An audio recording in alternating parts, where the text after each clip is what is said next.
it's not like sugar and giving you all 40 grams of sugar is going to make it any easier to pay attention today. But hopefully, you guys have the speakers that you've had so far. Have you enjoyed? Felt like you've gleaned some information? If you had to compose a tweet, 140 characters or less, of maybe a quip or a quote that you think has been the best thing that you've learned so far from one of your speakers, is there anything that stands out? I want hands. Hands are good. Yes, sir. What does big fish, small pond mean? Would you rather be like a smaller fish with like a lot of room to grow and stuff, or be like the big fish in like a tiny little bowl with like nothing really in it? Awesome. Thank you, sir. Who is that from? The Dorseys. The Dorseys. What would you rather? What's your answer to that question? Small fish and the big small. Small fish, big pond. Very nice. What else? What are some other things that has stood out to you guys as you've been listening to your guest speakers? Nothing? Only one person has learned anything. Budget. Huh? Tell me about that. Everybody seems to do it. Keep your money organized. 140 characters. What did you glean from it? If you had to tell somebody else what you would learn about budget, what are you going to say? It's smart to do. Awesome. Yes, sir. Invest early. Invest early. Yeah, that's really good. You don't even need 140 characters. Invest early. Yes, sir. Don't worry about How much a kid will cost? Right. You having kids already? No. That's crisp. What else? Anything else? Any ladies? We haven't had any ladies speak up so far.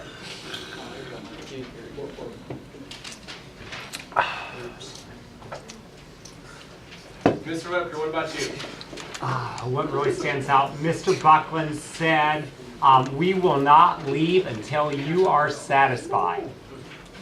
And what did that mean exactly?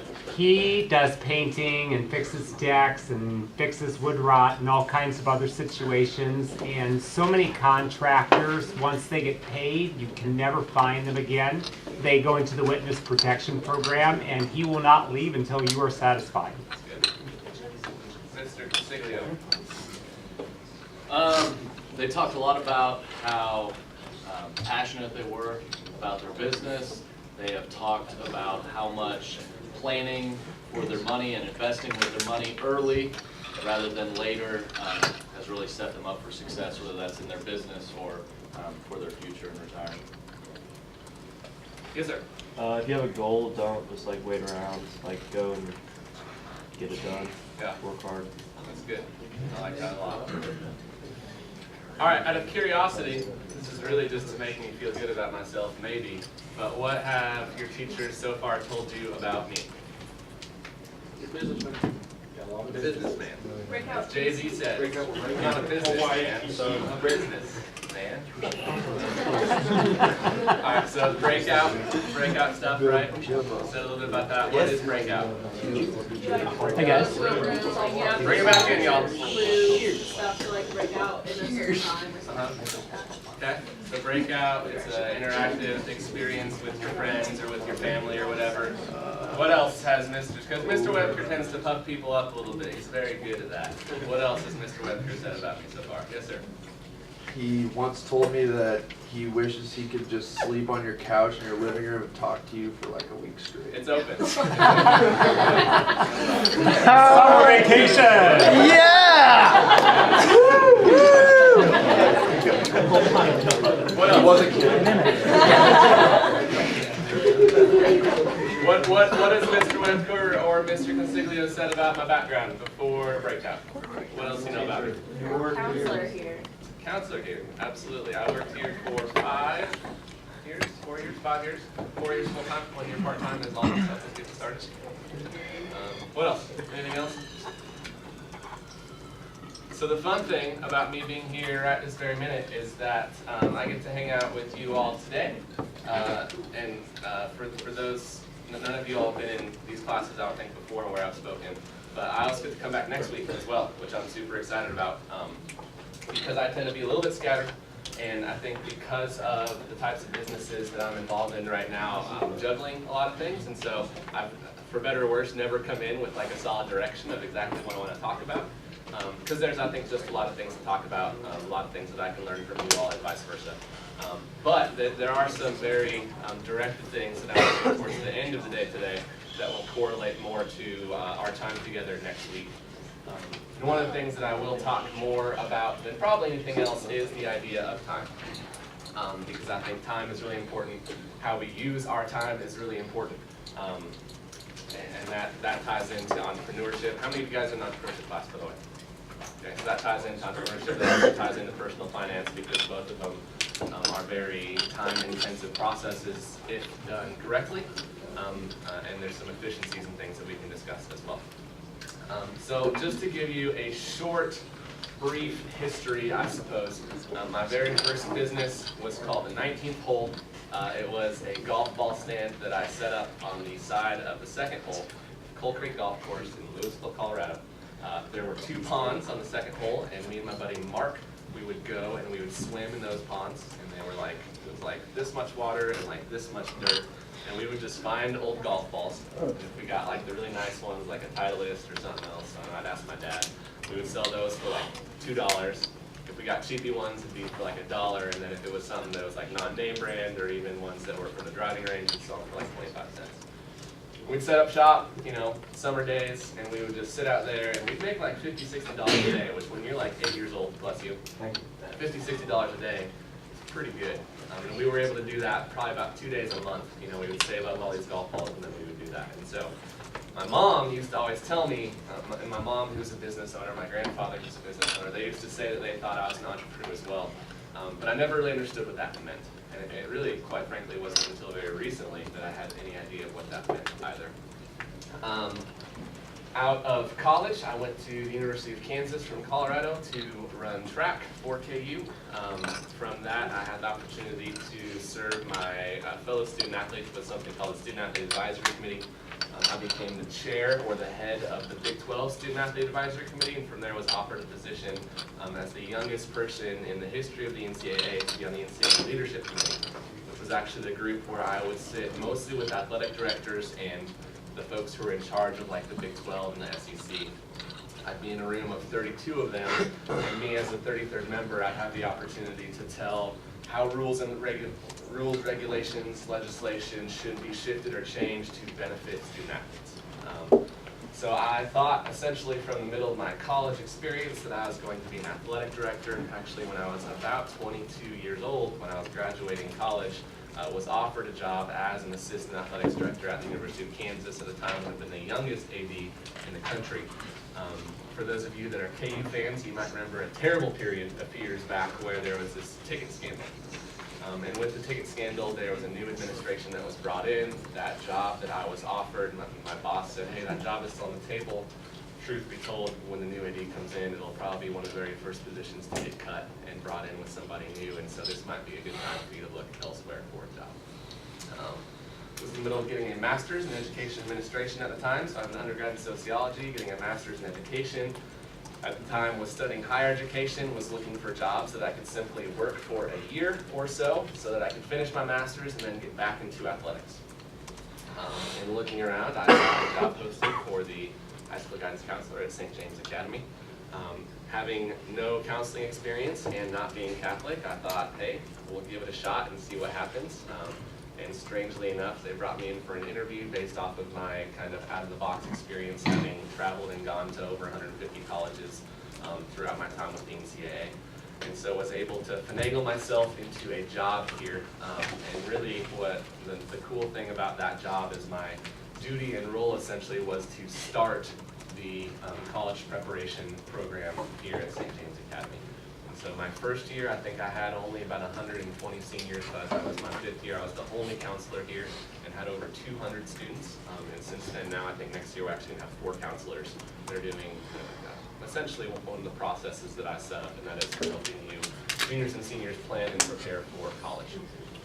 In reflection of that, what I realized was, while I loved college guidance, I loved conversation with folks, what I really loved was starting something. And so there's been this theme as far as who I am and kind of what my role has become in other businesses is being more of a catalyst than a continuer. Whereas I'm very good at starting processes, at starting jobs, at starting career paths, but I'm not great at really wanting to see those through completely.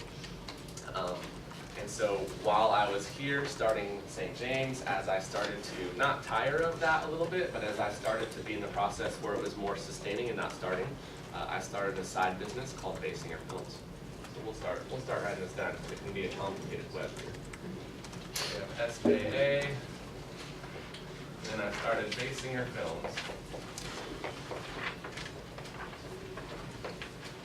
In 2012, that was mostly weddings and events.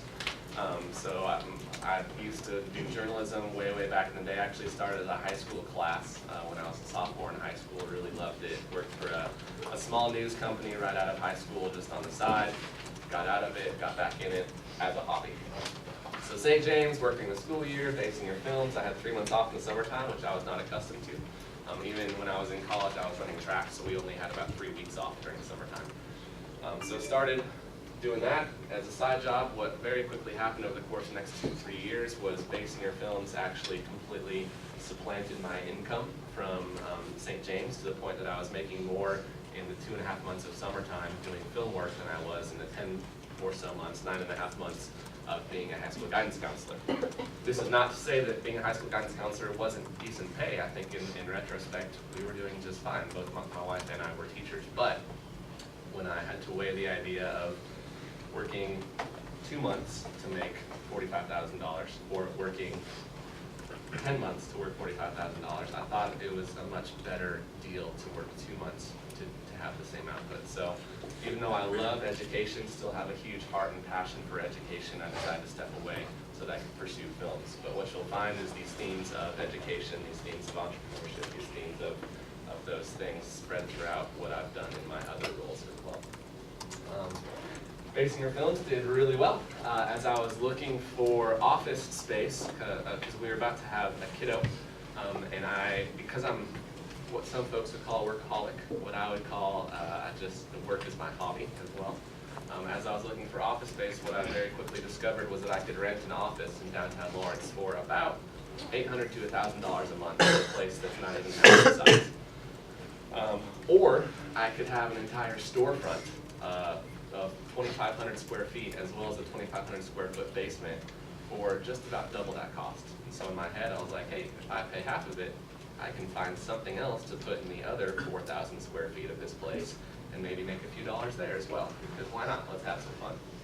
So to backtrack a little bit, when I used to travel around the country going to all 150 of these colleges, I always liked to eat local. Breakfast and brunch is my thing, but when it wasn't breakfast and brunch, I'd go out to a lot of breweries and a lot of diners, and I've never had a drop of alcohol in my life, and so I would always try to order soda. And a lot of these places had custom soda, that they make their root beer, cream soda, whatnot. So on the side, I had started this blog about cream soda. It was super dorky, but I loved it. I became what some people actually referred to me as the world's foremost expert on cream soda, which is like saying you're the biggest dork ever, but that's okay. And so as me and my friend Luke were talking, I said, hey man, I want to have an office downtown, but we have this storefront, what we could do. Well, Luke and I had always been passing around this idea of starting a craft soda shop. So we started researching, and over the course of that year, we got in contact with about 1,300 different, not 1,300, we got in touch with the folks who in whole made about 1,300 different kinds of soda from all over the world. And we decided at that time to open up Mass Street Soda in downtown Lawrence and have the Baysinger Films office in the back of Mass Street Soda, and open up having more varieties of soda than anyone else in the world. So Mass Street Soda started. We had these ideas of, I was like, well, if Mass Street Soda doesn't work, we're going to open, my wife's going to do painting parties and painting studio where we can do this other stuff. We can rent it as event space. Like we had plan A, B, C, and D for if it failed, because I think it's always nice to have those things. It didn't fail. It's actually done really well to the point that we've now opened another soda shop called KC Soda Co.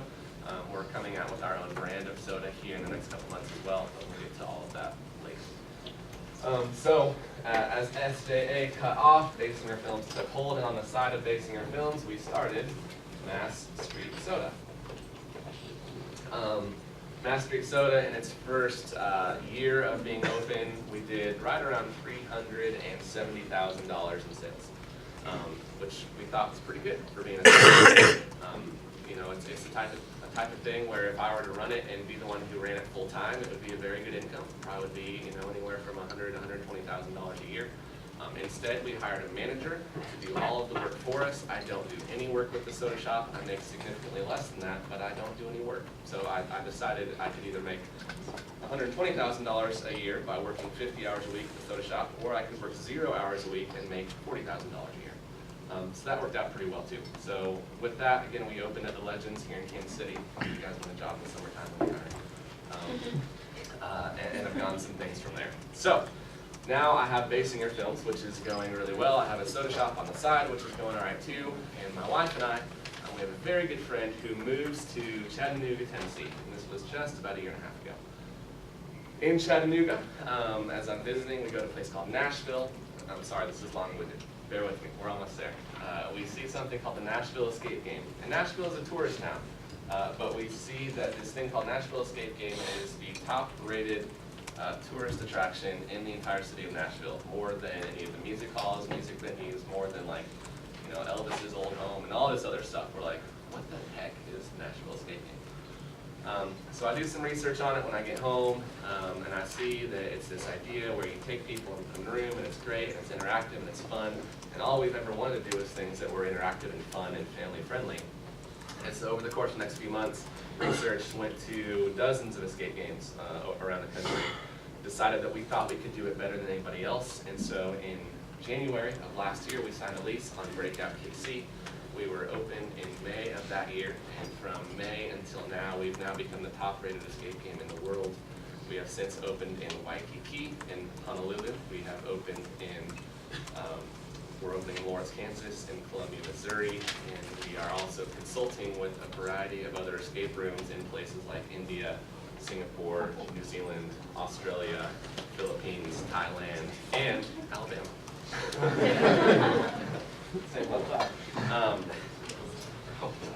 Some of the so at this point right now, because Breakout and the things involved with Breakout and kind of the directions that we're headed with that has done so well, even comparatively to some other things. We have now given up 100% of operations of the soda shop to our manager. I've since hired on 4 other people full-time for Baysinger Films. I'm no longer accepting any film gigs, and I'm focusing full-time on Breakout.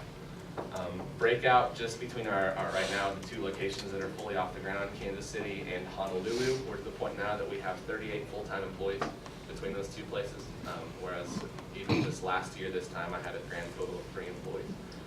So I've had some very big changes in mindset, big changes in my roles and responsibilities throughout these things. It was actually just about 4 months ago that we hired our first family, and so I realized that I had created a job that was enabling someone to provide food and bedding and a place to live for his wife and his 2 kids as well, and that's when I think a lot of it became a lot more serious, and I realized I need to stop just kind of throwing stuff and seeing what drops and really focus on the things that are actually working. So with Breakout, we are getting close to launching a new iteration of Breakout here in KC. That would be the first of its kind, and if that happens, then this is the type of thing that we would then be able to not just take it to hopefully every major metro city or metro population in the country, but perhaps even the world, because we're literally creating something that hasn't existed before. So I can't say it on camera because we're not there yet. Talk about it another time. I'll cover it up for you. We'll get to it later. We'll get to it later, I promise. So some of the themes that we have to get here, right? We have to do Breakout,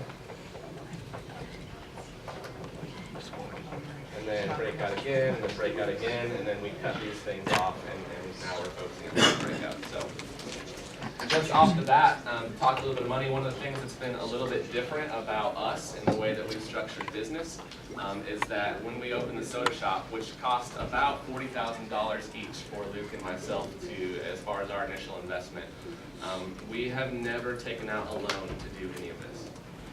We have bootstrapped everything ourselves. So in that process, I've learned a lot about hanging drywall and knocking down walls and cleaning things up.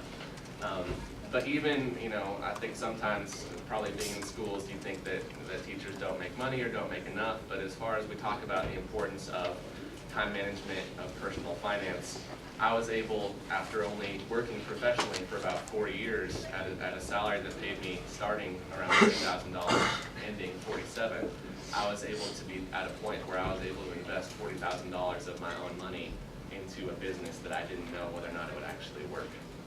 And by and through it working with Breakout KC, that initial investment was close to about $75,000 a piece. But we're now to the point that none of these businesses that we're opening, we will ever have to reinvest again our own money, because the businesses are now paying for themselves and paying employees. So that brings us to where we're at right here. And again, I know it's a little bit of a long-winded thing, and we won't get to everything today, but because I have 2 days with you, I wanted to take a little bit more time explaining to you who I am and where I'm coming from, and how none of this still makes sense to me, but we're trying to make sense of it all kind of one day at a time. So instead of doing all the questions at the end, I thought we would do it in kind of segments. And so if we can take maybe 5 or 10 minutes now that we've gone through a short history, and some of you guys already emailed or sent some questions, but maybe based a little bit more about knowing who I am and where I come from, if we could talk or answer any questions that you guys have. And I'm an open book, so whatever you have, I'd be more than happy to answer it, until we talk about, we'll do the last part off camera, because it is something that's a little bit secretive right this minute. So, any questions? Yes, sir. You said you're focusing on Breakout KC and expanding it as well. But are you still making somewhat profit off of Baysinger Films and Master Cinema? Absolutely, yeah. So, you know, something that's really important that is important in investing, but also in non-traditional investing, is the idea of residual income. And so, much like being a landlord of a property where you don't really do a lot, but you still make money, it's not going to be something, you know, it's not going to pay your income per se. When I was looking at focusing fully on Breakout KC with Baysinger Films, I was like, man, this is a huge bummer. Like, with Baysinger Films, I've won the award for being best in Kansas City for 5 years in a row. I was like, it feels really stupid to just walk away from that, to just mic drop and say I'm out, like I got this other thing. And so with that, I spent the last year or so trying to find people that essentially continue something that's literally in my name. And so, you know, if somebody approaches me and they say, hey, I want to pay you $5,000 to film and edit this event for me, instead of simply saying no, what I can now say is I say, hey, fantastic, my company would love to do this for you. You know, here is the shooter who's going to be taking care of you, and I immediately bow out of that conversation. And so then I can take my associate videographer and I can say, hey, here's the deal, there's this gig, it's $5,000, I'll give you $2,500 to keep it, I'm going to keep the other $2,500 for myself because you're using my name to do it. So Baysinger Films this year, I should still make about $70,000 in 2016, even though I'm not going to do any work. Just a commission. So that's about what we have lined up for the year. And we'll talk, like, we talk about money and it all seems really stupid, and it seems really stupid to me, and last, you know, but it doesn't make sense. I feel kind of pretentious saying all these things out loud, but I think the reason that I want to be very direct and honest with you all is because I think sometimes you get these like inspirational or motivational quotes of like, you can do it, like, or, you know, like, but I did, you know, and I am, but on the same note, I'm not stopping. I'm not content, not from a money perspective, but I know that if I just sit on my laurels and just let things happen around me, that's not going to continue to the same degree. And so I'll always still have to have a hand in Baysinger Films. I'll always be the face of the company, but now I have some really great staff that I can have work with me. It's still providing great income for them. But again, one of the biggest reasons I wanted to keep Baysinger Films around was, you know, I know that there's always going to be people getting married. There's always going to be events. And if or when Breakout or the soda shop, if those things stop making money, at least if Baysinger Films continues, I know that I can pick up where I left off if I ever need to get back into that. So that was one of the biggest reasons for me. Again, I'm not making nearly as much as I could, and I'm taking a little bit of a risk because I'm letting other people do work for me that might not do it to the same quality that I've expected myself. But it's at least giving me an out if I ever need it, which is really important. Good question. Yes, sir. When you came last semester, you said how you were hoping the breakout in Hawaii would do like half as well as KC. How is it? Yeah, so a couple of really fun things have happened with Hawaii. I was actually out there for the last 2.5 weeks, which is a fantastic job for me. Hawaii is a very different culture. It's very, like everything, not everything, a lot of the things about Hawaii are different from Kansas City in that we have a lot more folks who walk in because we're literally a block from the beach on Waikiki Beach, which has 77,000 new people coming every day. And so we really thought that we would hammer the tourism there, and strangely enough, it's been almost all locals. Like 70% of our folks who come out have been local. Because of that, because it's a smaller population, because we're really heavy with locals, what will happen is folks will come, and instead of it being like a quarterly activity where they come every 2-3 months, they're coming like 3 times in 1 week. You know, because it's something to do. There's really not a lot of night activities in Hawaii because they're all daytime like beach activities. So we have a little bit of a monopoly on that market other than like comedy clubs. So what we're doing in Hawaii is it's gone so well in a certain capacity that instead of just having 4 rooms like we do here in KC, we're actually we're moving to a new location. Hopefully in the next couple months we're gonna have 7 to kind of cater more to the locals. Even with just 3 rooms open right now, we're on pace to do about $1.2 million per year in Honolulu, and that's just one of our 4 locations. So it's doing really, really well. It's not doing as well as Kansas City, but we didn't expect it to. But it's probably doing better than we. Sorry, it's not doing as well as Kansas City, but it's probably doing better than we expected it to. I think it's gonna fly every 3 months or so, which is great. Yes, sir. Do you think you'll ever get to the point like with Breakout KC where you just kind of sit back and let everybody do their job, kind of like you did with Bay Films? Yeah, I think for that to happen, there would have to be something bigger to come along. You know, again, with understand like, so I have 2 business partners with Breakout. One of them is named Ryan, one of them is named Luke, and I think you guys will actually have the opportunity to meet Luke next week as well. Luke is my only business partner with the soda shop, and he's one of 2 business partners for me with Breakout KC. My role within the company is really to push those 2 to continue moving forward and continue kind of being the industry standard.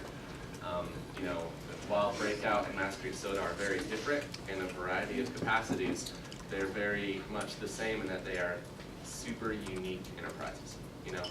And so in being unique and not just being a deli, you know, there's this idea of you can copy other people or you can set the tone.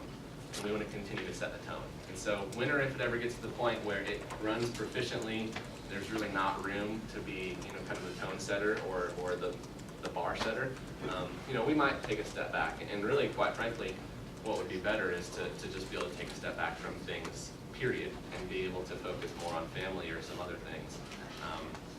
But I think until we run out of ideas directly related to Breakout, you know, I'm not going to take a backseat there. The thing that's important to keep in mind about Breakout is, in its current iteration, it's an interactive escape room, right? Which is great. But the core of who we are at Breakout is not an escape room. The core of who we are is providing you all and your generation with an interactive experience.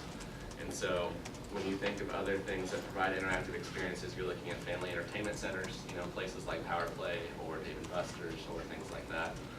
You're thinking of like laser tag, what the next idea could be, what the next thing could be. My hope is that I can provide experiences that you all can walk in and drop your cell phone for 2 hours and actually have a shared experience with your friends, so that when you walk out, you have something to talk about, right? When you go to dinner with your family, instead of just being like, well, what did you learn at school today? Like, it's like, you guys remember we did that thing? And Dad, you tried to open that lock and you failed miserably and it was terrible, but Mom did it, and she was like, to provide those experiences is what the Breakout brand is. And so Breakout might look very different, you know, 5 years from now. And then that's kind of what we're focusing on, is trying to understand what and how it might look different. Since we've opened, we've had 8 different companies in Kansas City alone that have copied our idea. So we need to make sure that we stay better than those companies. Great question. Yes, sir.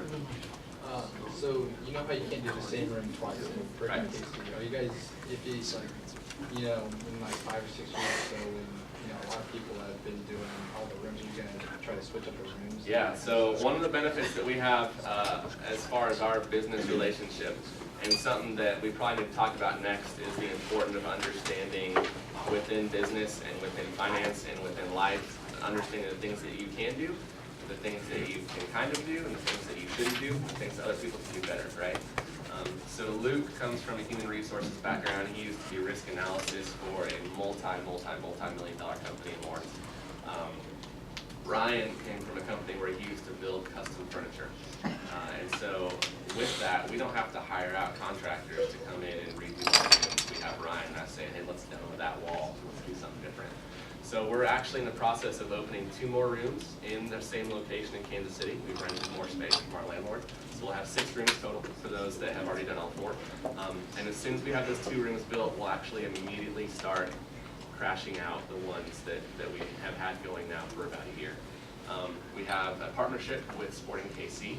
We actually going to be able to do a Sporting Kansas City themed room that is going to be partnered and promoted by them, which we're super pumped about because their demographic of people is very comparable to our demographic of people.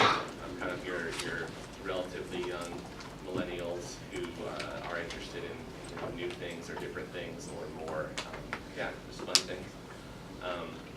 So I think in Kansas City we'll continue to kind of put a chokehold on our competition by being the ones that partner with professional teams. We actually have the Chiefs at at Breakout KC right now doing our rooms as well. They were originally scheduled for the week before the Super Bowl, and I called them. I was like, hey, you guys might be in the Super Bowl. Are you sure you want to come out? And they're like, yeah, let's reschedule. So they're all hanging out at our place right now. That's why Luke couldn't come.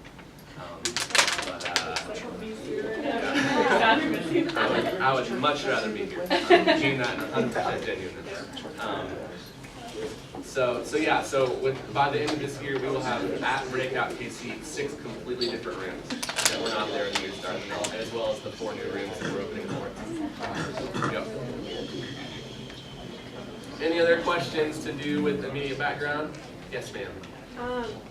Like with all the competition that's coming out, how do you keep your company like different? Yeah, so competition is funny. Essentially what I think with competition is it's inevitable if you have an idea or a thing that's making money. But generally speaking, competition, and Mr. Webster can speak really well to this idea because the theory comes from a book called Zag that we've really adopted in what we do. But the short of it is where others zig, you zag, right? So, and what that looks like at Breakout is, again, being the leader of the pack and doing things that other people have to try to copy. Because if we implement something, a Sporting KC room in 4 months, by the time other folks even know that exists, it's going to take them 4 or 5 months to try to copy that appropriately, if they even can. Maybe they'll try to team up with T-Bones or something. I don't know. But if they do, just because of the way that the system works, it's going to take months for them to build it, right? So by the time that we've already been up and going for 4 months, these other folks are just getting off the ground, and we've kind of already planted ourselves as the best. And I think with competition, as long as we can continue to be the best and continue to change and adapt quickest, then I don't see any reason why we wouldn't continue to be the best here in Kansas City. Yeah. Related to that, if you even compare Coke and Pepsi, Coke came out like in the 1880s, Pepsi came out decades after that. Worldwide, Coca-Cola just destroys Pepsi because they had those decades of a head start. By now, Pepsi had every opportunity to get caught up, but they will probably not get caught up for who knows how many more decades. They never will, and it's not even necessarily because Coke tastes better, although I think it does.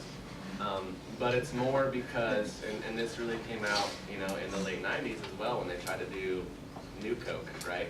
Is Coke at this point, it's not even about the flavor, it's about the shared and collective memories and experiences that you have from your childhood drinking Coke. And so even if Ale 81 or Herb Sarsaparilla was 10 times better than Coke, while you might know that, the other 100 people that you're in any given room don't. And so you can either be an outlier, which is great, right? That's what we rely on in Soda Shop. But as far as connectivity, Coke had an extra 40 years to get going. And as far as connectivity, if we have an extra 4 months, and if we see up to 400 customers per day over the course of 4 months, we're seeing thousands of customers who are first thinking of escape rooms as a Breakout KC thing than anything else. And in the words of Talladega Nights, if you your last. Yes, sir. So you talked about how Sporting KC brings a large demographic, so like Right. partnering up with them helps. Do you think if you like partnered with the Royals, you could bring a wider demographic to your business? Yeah, it's an interesting question. It's something that we've thought about because we have a great relationship with the Chiefs. We have a great relationship with Sporting. We really don't have that dynamic with the Royals. And that's because their season is so long that it's really hard to get in touch with them in the capacity. And it's also because most of the players don't live here locally, and so it's hard to connect those relationships. But the thing that is really important to us about Sporting KC from a marketing standpoint is that if you look at the pool of folks that are, soccer fans, like of people who watch, Sporting KC, if there's a group this large, and of the people who watch the Royals if it's this big, and of the people who watch the Chiefs if it's this big, like Sporting KC, the people who actually really, really, really, really love the team is like this much, right? It's like 95%. So when Sporting does something, even though you have a much smaller reach, you are going to be much stronger in the way that you connect with 95% of those people. Whereas with the Chiefs, it might be, this percentage, which is still comparable, but if we're putting all our money in this bucket and we're only getting 20% of their fan base who really, really connect in and off season, then I think our dollars are better spent, trying only to focus on this small group of people because we know that small group of people is going to have a much better outcome for us. Obviously, yeah, Chiefs and Royals have a much larger fan base, but a much less connected fan base. And that's one of the reasons that we want to be on board, not just with Sporting because it's Sporting, but be on board with Sporting because they're connected to Cerner, which is now our biggest business demographic of when we do corporate sales as well. Like we've had literally thousands of employees from Cerner come through to use Breakout KC as a team builder. Now Cerner is connected with Children's Mercy, right? So I would imagine, hypothetically speaking, if you see us doing a big giveaway or a big fundraiser, it might be for Children's Mercy Hospital, right? Because that would make sense for us to continue to be partnered with the right sorts of folks and folks that are going to be invested in this right community. So keep your eyes open to that business. Cool. So let's talk about, yes, last question and then we'll move on a little bit. I was just wondering who comes up with the ideas for Breakout? Yeah. Who comes up with that? That's, yeah, so, me and my business partners have a great process, but essentially I'll build the skeleton, the metaphorical skeleton. I'll say, I think that this door should lead to this thing and this lock, and we have this theme, and I'll present it to them, and they'll help me fill it out, right? They'll help me put some muscle on it, put some meat on it. But I think really my background in education, my background in sociology and understanding how and why people do stuff, but also just being, like my wife always jokes that she thought she was marrying a jock and instead she got a nerd. Just my background of being pretty nerdy in the way that I look at how this can be an opportunity, or I've had the opportunity to do most of those things. And having Ryan, who again, he didn't just build furniture, he built custom furniture, which is important.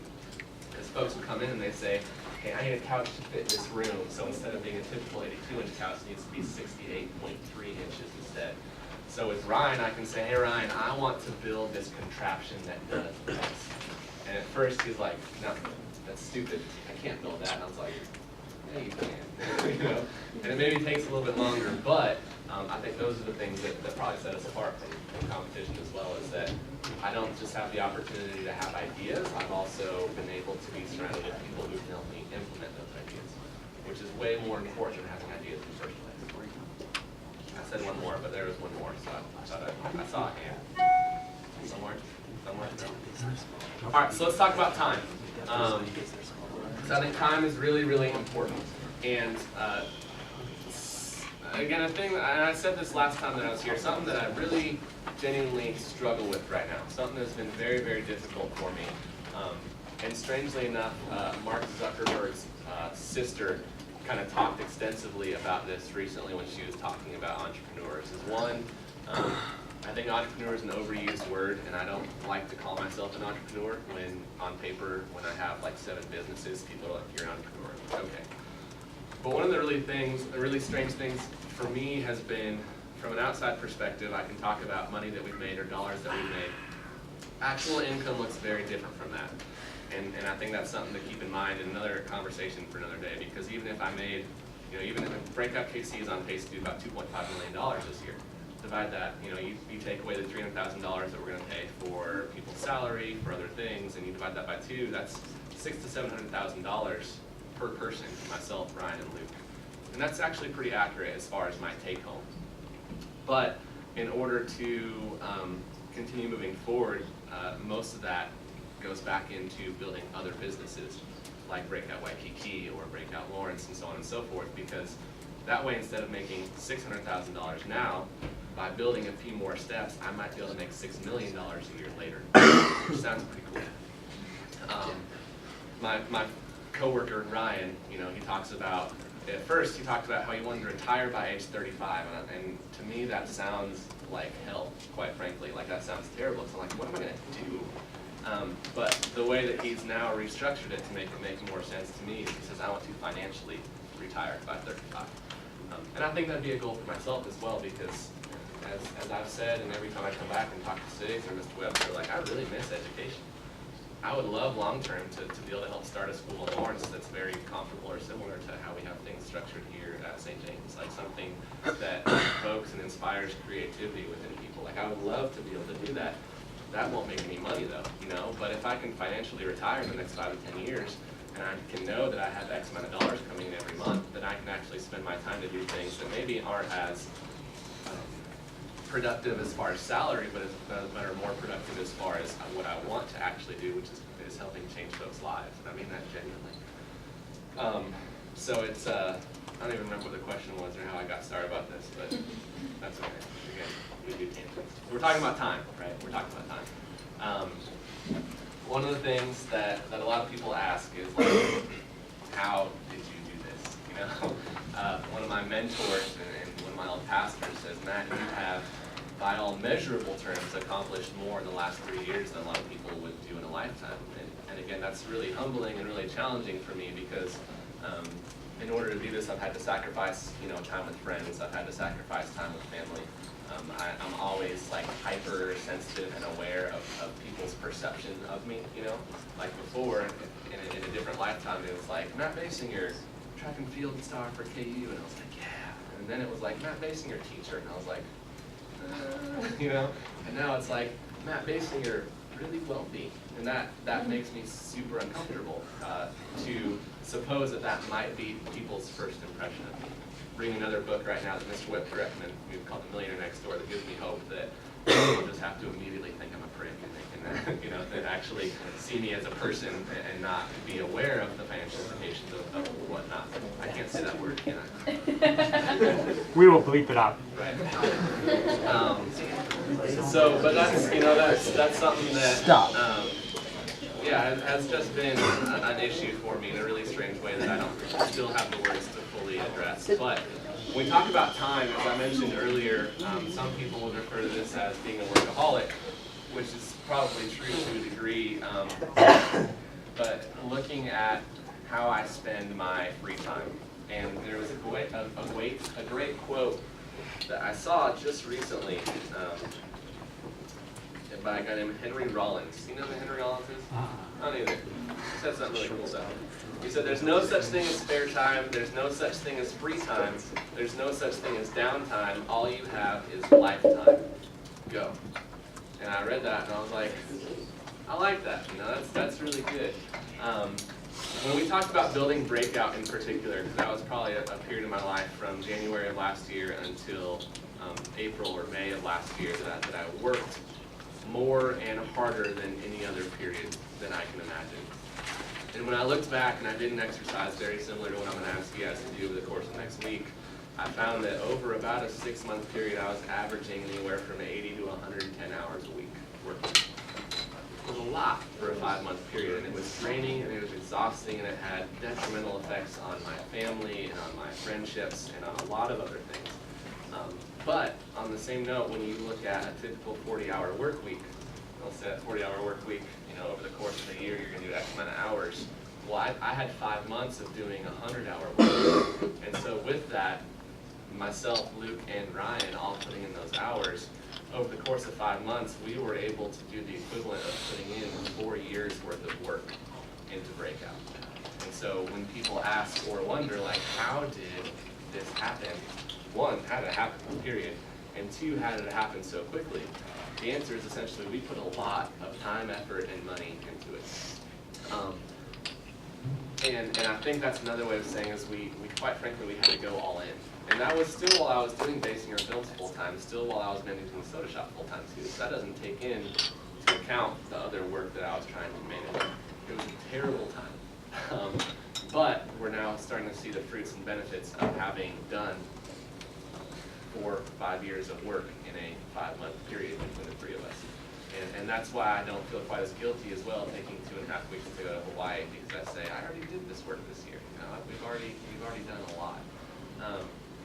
But time is really funny, because I firmly believe that not just with time, but in every decision and everything that we do in life, is that to talk even spiritually, you are either, with every action, you are on track to go closer to God, or you are on track to go further away from Him. With literally every decision that we make, as small or as large as it may be. And I think that's true. You know, I think there's not like sideways. There's not like, if you want to oversimplify, you're either doing things that are honoring to God or not.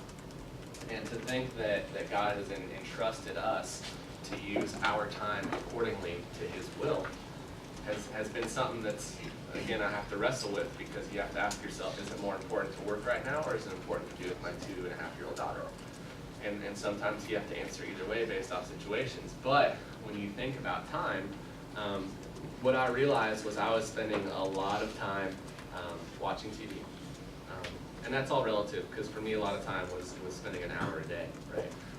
I was spending a lot of time reading the variety of blogs that I loved reading about, you know, on the internet. There's Gizmodo and Deadspin for news, and then there's Lifehacker of how to be more efficient. I was spending so much time reading about how to be more efficient that I was being inefficient in the way that I was approaching efficiency.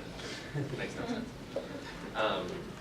And so it was hard to really just say, like, I want to be more efficient with my time. I had to actually do something that was tangible and measurable in order to make that happen. And so I guess this will be a good transition to talk about this document that I handed to you all. So if you want to pull that out for a second, and we'll talk about this, and we'll continue to talk about time as well. That quote I just gave you, is one of those things where I think some folks really love. Does everyone have these documents, by the way? Okay. We will get you some. In the meantime, look off your neighbor, because you're not doing anything with it right this second. And that's right. You gotta say. How many of you guys think on a regular basis that you're wasting time? How many of you think that on a regular basis that you are 100% efficient with your time? There's times that I think I am. Just out of curiosity, what are some of the ways that you feel like you're wasting time? Phone. School. Hands. Phone, school. What else? Someone said school. Netflix. What else? What was that? I thought you said fried chicken.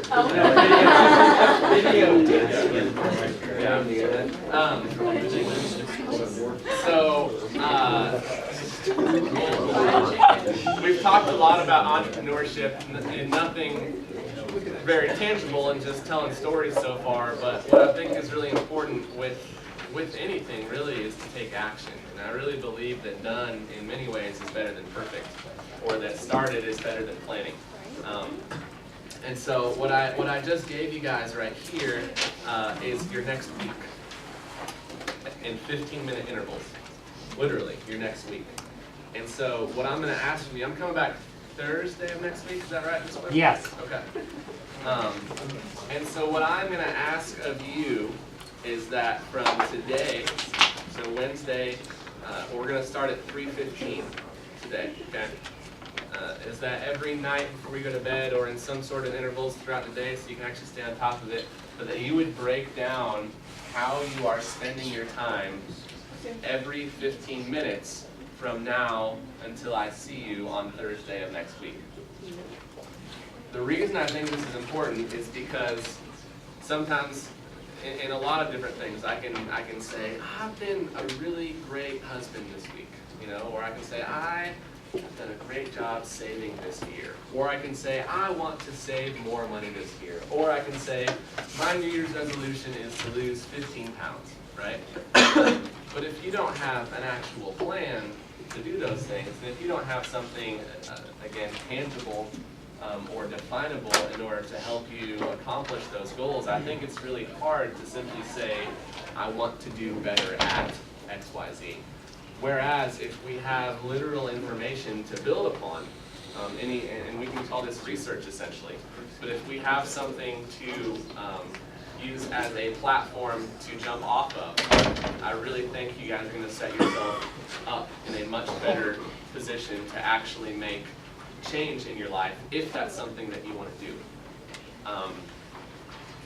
You know, and I think Mr. D'Amico, for those of you who have had his some of his theology classes, he talks about, you know, if you really want to make change, it can't just be this big picture like, I want to lose 20 pounds. Like, you have to be like, I want to work out this week 5 minutes a day, right? And to set small goals. One of the ways that I think this has worked best in our culture as society over the course of the last, 100 years or so is Alcoholics Anonymous. Which are like, how does that have anything to do with it, right? Alcoholics Anonymous, what they found when they were doing their original research is folks would come in to their first meeting, they'd say, I want to be sober. And then they'd be like, great, how long do you want to be sober for? Like, I want to be sober forever, like I am done. And that in and of itself is a very, very, gentlemen, thank you for paying attention. That in and of itself is a very difficult goal to grasp, right? Like, I want to be the best dad forever. That's a difficult goal to grasp, but what Alcoholics Anonymous did is said, hey, instead of trying to be sober for the rest of your life, how about be sober today? Make the decision to do something today.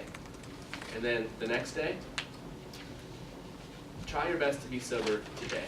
And the day after that is try your best to be sober today. So instead of necessarily planning ahead and saying, this is a long-term goal, but instead of having that as what you define or what you use as your mark of, you know, doing well, they said, hey, let's do this today. Let's make small, measurable, tangible changes. And then what Alcoholics Anonymous does is after you've been sober for 40 days, right, you get this token.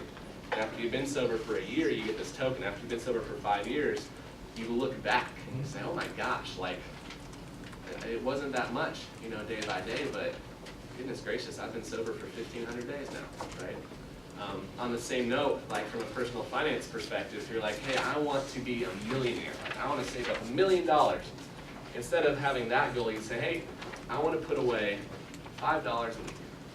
I'm going to go meet with someone at Renaissance Financial or whatever it is, right? And I want to set up, even as a high school or something, I want to put in $5 a week. And that's a very easy, tangible, measurable goal. And you can look at a given week, and say, I did that, or I didn't do that. But what's really neat about things like that, where you set up small processes, is you can go back 20 years later and you say, I put away $5 a week, but I did it for 20 years, and now I have, after compound interest and all these other wonderful things working for me, you know, as a 25-year-old, I have $150,000 put away. That's pretty cool. I mean, you didn't have to give up that much to do it. So again, I think that this, I guess, tool is what we'll do is after going through your next week, we will look at where you guys are spending your time. And I think once you see very clearly in front of you, in plain black and white writing of where you're spending your time, the immediate adjustment, hopefully, is that you will then decide where you want to spend your time. And that we'll be able to take some tangible and measurable steps to help you do that. When I was doing St. James Academy and Baysinger Films, which was to date one of the strangest times of my life in retrospect, I would come to St. James. I'd get here every day at around 7 o'clock to start having meetings with students and their parents. I would get home right around 4:30 or 5. I would hang out with my wife until she went to bed at around 10, and I would edit from 10 until around 2. And I was getting only probably 4 to 5 hours of sleep most days. And so when I look back, I was like, I don't know how I did it. I really don't, because I need a lot of sleep. But at the time, I was like, this is what I have to do today in order to stay on top of all these things. And there's no way I could have done that unless I had really known kind of what my goals and things were. So let's take a break again. We have about 22 minutes left or so. So we can go to some more conversational discussion or questions. Out of curiosity, because I think it's important to keep these in mind as well, and I think by saying them out loud, it just gives kind of some importance to it. But be it either with financial stuff, right, short-term, long-term, or be it with entrepreneur or job creation or job having, I'm curious, what are some goals that you guys have? Just as humans, what are some goals that we have as people? What do you want to get better at? Or what do you want to do or start or create? Anybody willing to take a risk and share out loud?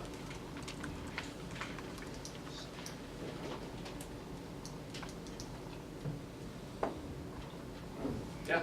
You want to write a book? Awesome. What do you want to write a book about?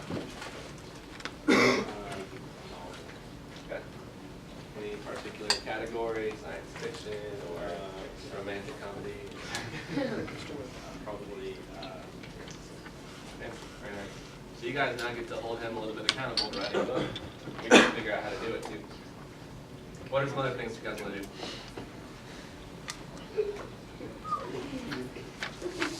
Yes. I want to run for office someday. Awesome. Yeah. What inspires you to want to do that? The drive to like help people, because I thought I wanted to do that through like medicine, and then I took a sophomore level chemistry class, and I was like, there ain't no way in hell I can do that. So, yeah. Yeah, you bring up a really good point too. And this was something that I got the opportunity when I was working with seniors as they were going into programs and applying for either their undergrad when I was in college. Guys, thank you. When I was in college working for folks who were trying to apply to med school or grad school as well, is I think it's important, and this is something that I think we've been had great benefit of understanding this with Breakout. Again, Breakout is an iteration of what we actually want to do, right? Our goal is to provide family-oriented experiences that help people communicate better and allow people to have a really good time. That's what I see Breakout as. So when or if 10 years from now, Breakout looks very different, and maybe people are wearing virtual reality headsets. I don't know what it's going to look like, right? But I think as long as it meets that criteria of like my goals of what I want to accomplish using Breakout as a tool. So I think even right now, for you to verbalize, that you want to run for office, and really the goal is because you have leadership qualities and you recognize that of yourself, but also that you want to help people. And I think what you may find, even though it may be counterproductive to what you've just said out loud about running an office, what you may find is there's a better avenue in the future for you to help people and use your leadership qualities. And I think the more that you work towards this goal right now, like once you're moving in a direction, right, towards being in office, it's much easier to slightly change directions and say, hey, I could run for office, or I could actually be the advisor of someone who else runs for office. And it's much easier to make that transition than it is to get started again. So even if your goal changes down the road, I think that's okay because you've identified the root of your goal. And that's really cool. I'm just applaud you for that. What are some other goals that you all have? Yes, sir. I want to open my own animal hospital. Awesome. Why? I love animals. Yeah. That's good. I just ran into one of my good friends, Kyle Pello, who has an animal hospital in Wisdom, Missouri. I just go a lot for it. Mr. Smart, you have your hand up. What's your goal? To get a full-time job that I love. Yeah. What's that look like for you? As of right now, I love my job, but it's not a full-time job. Yeah. What's your job? I am an umpire. Baseball player. That's great. When my brother and I were umpires when I was in college, we would always do double headers. One of us would be in the field, one of us would be behind the plate. They still do that. That's what they do. And even though we were umpiring like 8th and 9th grade baseball, we would have competitions with each other of who could do the most over-the-top strike three calls. So you'd be like behind the plate, and so you go, and people would just like be so critical of us, and we didn't even care. It was just a thing. I'm sure we offended everybody, but yeah. Charlton. What are some other goals? Yes. I want to open my own like bar and grill thing. You want to open your own bar and grill? Why? I don't know. This seems like a fun. Because you like to eat. Because you like to eat. Yeah. Yeah. What I'd encourage you to do is figure out why you want to do it. Okay. Yeah. Why do you want to write a novel? Yeah. For those of you, this is another, I guess, a follow-up question. For those of you that did not raise your hand, do you literally not have any goals right now? I'm just gonna pick on you. I don't think I have like past college goals. I know what I want to do in college. I don't know what I want to do. So let's talk. All right. So that's. I think sometimes, again, as I talked about, kind of with Alcoholics Anonymous, is we get so caught up looking at the big picture that we forget all the steps that you have to do to get there, and we think of those as unimportant, right? And what I think, what somebody in a newspaper a while back described me as, they said, Matt is the type of guy that can take your 3-year goals and turn them into 3-month plans, right? And I think that's something that has allowed me to open 7 businesses in 3 years that are all profitable. But I think of equal importance, it's important for you as well to not lose the forest for the trees, but also understand the difference between the two, right?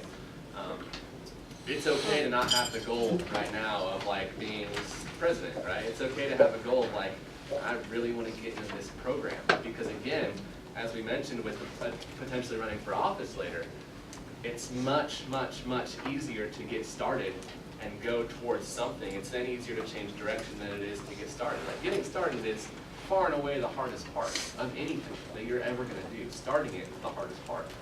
Changing directions really is not that bad, right? So based off of that, you know, when I say long-term goal, long-term can be like 6 months from now. Like that's a long time to work towards something for 6 months, right? So if we talk about long-term as 6 months away, maybe to redefine what are some goals that you all have 6 months from now. So again, a lot of very quiet ladies in this room. I'd love to hear some of your goals. What do you got? You have a smirk, so there's got to be something. I don't know, 6 months from now, or starting college. Yeah. I don't know. Yes, you want to school, make a lot of friends. Where are you going to college next year? K-State. How are you going to make friends? I'm gonna rush. Okay. So a goal could be to be properly prepared for rush, right? What would that look like on a literal basis? How could you prepare for rush? Is it something that you can prepare for? Recommendation. So can you start on that now? I think goals are really important, and if you don't have them, I think oftentimes you're just kind of floating. And I think floating is really important too, because hopefully it guides you towards some goals. It's all relative, right? Mr. C, what are some of your goals?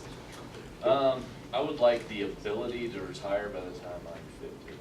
Not that I necessarily will by any means, but I would like the kind of way you talked about. Your friend said he wants to be financially able to retire at 35. My goal is to financially be able to retire by 50.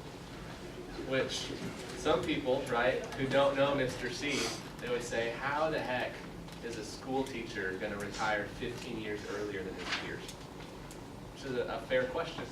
So outside of teaching, what are some of the things that you're doing in order to make sure that happens? Own rental property.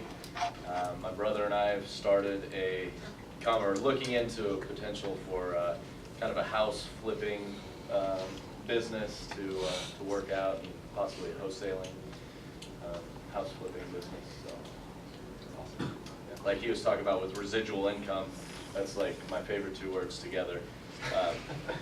I like the idea of something that is going to grow, make me wealthy along the way so that I can do really cool things. I don't know that I'm going to ever have enough resources to start my own school, but to do some really cool things like that, to do good for the community as well. As of right now, you know, I can give a little back, but you know, as I grow wealth and be able to grow wealth over time, I'd like to be able to do some cool stuff like that for other people. to pick your brain a little bit, did you start to get into flipping houses because you were like, I want to make residual income 20 years from now, or did you just realize that you had a skill set of renting or leasing or some money floating It around? pretty much fell into our laps. Yeah. The fact that we were buying rental property, we were looking for deals at the time. Situations would arise to us where we said, well, let somebody else do that. That's not really what we're into. Then another deal came, and another deal came, and we're like, why aren't we? Let's look into it and see how we can be profitable from doing this. Am I correct in saying that your first goal was much smaller than your current goal? 100%. Yeah. It's still the same goal, it's just expanded. Absolutely. Mr. Whitaker, what are some of your goals that you're working on right now? You know, this summer I would really like to write a novel. I actually, I'm just kind of getting started on this, but I created what I call, I guess, a literary cabinet of people who like creating fiction and things like that. I've got 7 people in it. And they just sort of agreed to look over my ideas. So I gave them like 8 separate ideas, and they're like, oh, I like these 2, and I don't like these 6. So that's kind of helping me figure out what I want to do with that. That's awesome. So that's fun. Yeah. What did that goal look like for you 2 years ago? You know, ever since I was 5 years old, I've actually enjoyed writing. I actually was copying words out of books before I knew how to read. And I've written a few novels and self-published them. I've just always really kind of loved to do this. And just for whatever reason, it seems like I write a little bit every day. Usually not fiction, usually nonfiction, but almost every single day. So, it just goes back to childhood, I guess. Yeah. So you've trained yourself to write. Yeah. Oh, definitely. I went to college and I double majored in English literature and English writing. And I realized pretty quickly that A, my teachers are excellent, and B, they can't teach me everything I want to know. So I'd better put myself in my own program of reading and writing. And so I decided as an 18-year-old, I need to write a page every single day, not just when they tell me to, but in addition. And then also I'm a lifelong reader, I guess. So like whenever I'm like being that lazy blog reader who should be working on his goals, I can tell myself, oh, you are kind of working on your goal. I mean, not really, but I can tell myself that. I think something that we'll all discover as you do this document as well is that it's also okay to rest, Yeah. and encouraged to do so. And while I don't watch maybe as much television as I used to, I still watch. I watched this week's episode of Walking Dead last night. It was fantastic. And I felt really good about doing it, right? 42 minutes of my life that I maybe could have spent doing something else, but it's important to recharge and refresh. So on that note, we're done at 1:30. I know that I have spoken a lot to you. I know it is very, very, very difficult to keep focus on anything for 80 minutes, and so I appreciate you guys having done that and your willingness to try to do that. If there are any more questions, I would be more than happy to answer them. If you guys want to stand up and stretch a little bit while we're maybe talking about questions, I'm fine with that as well. What do you got in the back, sir? What type of students were you like in grade school? That's a great question. So let's, while we're stretching, we're not talking, if that's all right. Because I like to encourage those students who were more like me. That position I had with the NCAA, it was funny because it was a bit of a fluke. What I mean by that is, generally speaking, there was this application process that you went through and you were actually elected to or voted on to get into this community of folks by people who were already in it. For whatever reason, I was able, simply by my position of being head of the Big 12, to take that position. And once I was a member of this NCAA committee, that was when I ran for it and was elected president of that committee, right? What I didn't tell any of them until afterwards is that I knew for a fact, because I had then selected other folks in the committee, that I had the lowest GPA of anybody on that committee of 33 people. I was not a good student. I was a very average student. I think, strangely enough, I also got better every semester in each of my kind of cohorts. So my senior semester, second semester was my best semester in high school. My last semester of my undergrad was my best semester in college. My last semester of graduate school was my best semester of grad school. So I always kind of got better as I went along. But I also almost failed out of college after my freshman year. In high school, I think I had like a 2.9 GPA, something like that. I took a lot of PE courses. I was the first male in the history of my high school to take the yoga class. It was awesome. But you know, what I did do though, and I think I'm really thankful for this, is for whatever reason, at the time I thought it was just laziness, but I pursued the things that I actually enjoyed. And I just guess I had this confidence that if I continued to do the things that I was good at and continue to hone on those skills, that the rest would work itself out. So maybe a jumping off point for next week when we have Luke here is to talk about how within business, Luke has really we've been able to round each other out. Because while we have the same goal, in the same direction we're going, we have completely opposite skill set. Luke was a great student, right? Luke was on the Scholars Bowl team. Luke was probably the valedictorian of his class. Luke loves money and finance and spreadsheets and all these other things that I was not good at. And so one of the very first things that I did and recognized within my role in business, again, was recognizing what I was not good at. And so even if you are not the best student, even if you are not great at some things, it's important for you to understand what you're not great at and find ways to supplement that or find ways to bring other things into the equation. I think most of us are not good at discipline in a variety of capacities, and so that's why like this tool, for me personally, I was like, I'm undisciplined. So I need something to help me stay disciplined, and for me to have this exercise where I did things very black and white and it was tangible and measurable every day. While it was another person, I was another tool that helped me to do better working towards the goals that I had. If that makes sense. That's a great question. Schools for chumps. No, I'm just kidding. School. Again, I have a passion for education because of the students like me who I think could have done better had they been in a different environment for how they did schools. So there's that. Yeah. Do one more question before I let you turn your brains off for a few minutes. Why not? You might already be there. Yes, sir. What's the secret thing that you want to tell us? Okay, yeah. Camera off. Seriously.